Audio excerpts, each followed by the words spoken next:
Bismillahirrahmanirrahim. Assalamualaikum warahmatullahi wabarakatuh.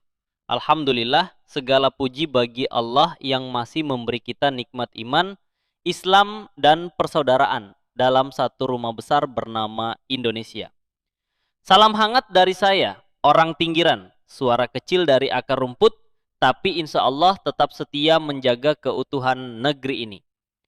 Sebelum saya menanggapi, mari kita perhatikan dulu cuplikan video berikut ini. Very good. And the teacher's amazing. Yeah. So, 12 months, that means 4 months for each semester. It's 3 months. 3 months per semester. 3 months per semester. And then a big break at the end of the year. Big break, January, February, March. Okay. But it's good. It gives them time to. Is it similar to high school, year 12? Year 12 No, or year 11? I would say it's a bit different. Oh, it's a bit different. Yeah, Not- a little bit not- different. Not same that high school, yeah? Yeah, not the same as high school. Different same. curriculum. Yeah. Different things that they're learning. Uh-huh. I think they're very comparable. Kalau kita perhatikan lebih dalam, perjalanan Roy Panji ke UTS InSearch ini sebenarnya lebih banyak dramanya daripada substansinya. Dengan kamera di tangan dan klaim penelusuran akademik, ia datang ke kampus yang bahkan belum tentu menerima dia sebagai tamu resmi penelitian. Katanya mau membandingkan sistem pendidikan Gibran dengan sistem SMA di Indonesia. Tapi begitu ditanya soal dasar akademiknya, jawabannya justru berputar-putar. Disinilah muncul kebingungan besar yang terekam jelas dalam percakapannya dengan seorang bule di UTS. Bule itu dengan tenang menjelaskan bahwa di Australia, terutama di UTS InSearch, programnya terdiri dari semester-semester pendek, 3 atau 4 bulan, lalu ada libur panjang di awal tahun. Sistemnya bukan seperti SMA, tapi juga bukan universitas penuh. Program itu dirancang sebagai pathway, jembatan akademik untuk calon mahasiswa internasional sebelum masuk kuliah di UTS. Namun Roy tampak tidak paham. Alih-alih menggali informasi lebih jauh, dia malah menyetujui semua ucapan si bule dengan kalimat datar. 3 bulan per semester. Ya, mungkin. Lalu ada libur panjang. Ya, benar.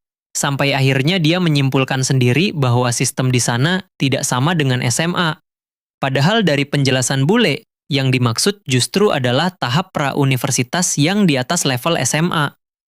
Lucu bukan? Orang yang datang jauh-jauh untuk meneliti justru tidak tahu apa yang dia teliti. Dia ingin membuktikan bahwa pendidikan Gibran tidak setara, tapi bahkan belum memahami sistem kesetaraan pendidikan internasional itu sendiri. Kita jadi bertanya-tanya, apakah ini penelitian atau sekadar konten untuk memperkuat narasi politik?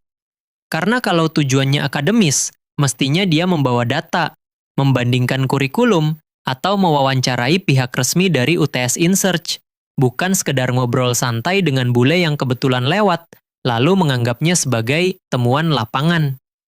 Dan disitulah letak ironi terbesar. Bule yang tidak punya kepentingan apapun justru menjelaskan sistem pendidikan Australia dengan runtut, sedangkan Roy, yang katanya sedang menelusuri kebenaran, malah kelihatan kebingungan. Kadang orang yang datang untuk membongkar justru membuka aibnya sendiri. Roy mungkin berharap pulang membawa hasil penelitian, tapi yang terbawa justru rekaman kebodohan akademik yang kini jadi bahan tertawaan publik. Dan akhirnya, dari perjalanan panjang Roy Panji di Australia itu, publik mulai sadar. Mungkin yang dia cari bukan kebenaran, tapi perhatian. Karena kalau niatnya benar-benar akademis, harusnya dia tahu cara membedakan antara program persiapan universitas dan sekolah menengah. Tapi sayangnya, yang dibawa pulang bukan hasil riset, melainkan kebingungan yang dibungkus seolah-olah penemuan besar. Ia berbicara soal kesetaraan pendidikan, padahal dirinya sendiri gagal menunjukkan kesetaraan logika.